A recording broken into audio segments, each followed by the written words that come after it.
ഇടുക്കിയിൽ കാട്ടാനാക്രമണത്തിൽ കൊല്ലപ്പെട്ട തോട്ടം തൊഴിലാളിയുടെ മൃതദേഹവുമായി പ്രതിഷേധം. പരിമളത്തിന്റെ മൃതദേഹം പന്നിയാർ എസ്റ്റേറ്റ് മാനേജറുടെ ഓഫീസിലെത്തിച്ചു. തൊഴിലാളികളുടെ സുരക്ഷിതത്വം ഉറപ്പുവരുത്തണമെന്നാവശ്യപ്പെട്ടാണ് തോട്ടം തൊഴിലാളികളുടെ പ്രതിഷേധം.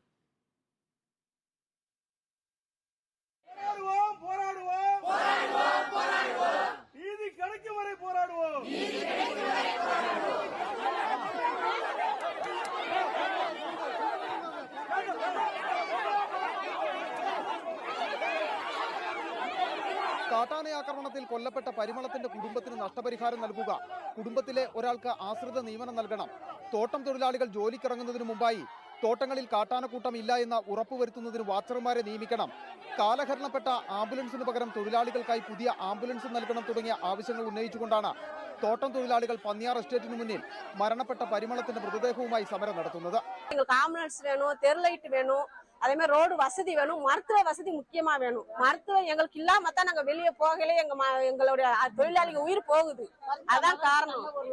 ஆனா பரிமள அக்காவுக்கு அந்த அக்காவுக்கு எங்களுக்கு கம்மில இருந்து ஒரு நல்ல சலுகை செய்யணும், அவ்வளவுதான். வேற அவங்க பிள்ளைங்க படிச்சு இருக்காங்க, அவங்களுக்கு ஒரு வேலை கிடைக்கணும். തൊഴിലാളികളുടെ സമരത്തിന് പിന്തുണ നൽകി വിവിധ രാഷ്ട്രീയ സംഘടനകളും രംഗത്തെത്തിയിട്ടുണ്ട്. വരും ദിവസങ്ങളിലും ശക്തമായ സമരവുമായി പ്രതിപക്ഷ പാർട്ടികളടക്കം രംഗത്തെത്തുമെന്നാണ് സൂചന. Reporter Sandeep Rajakkad, in reporter, Idukki.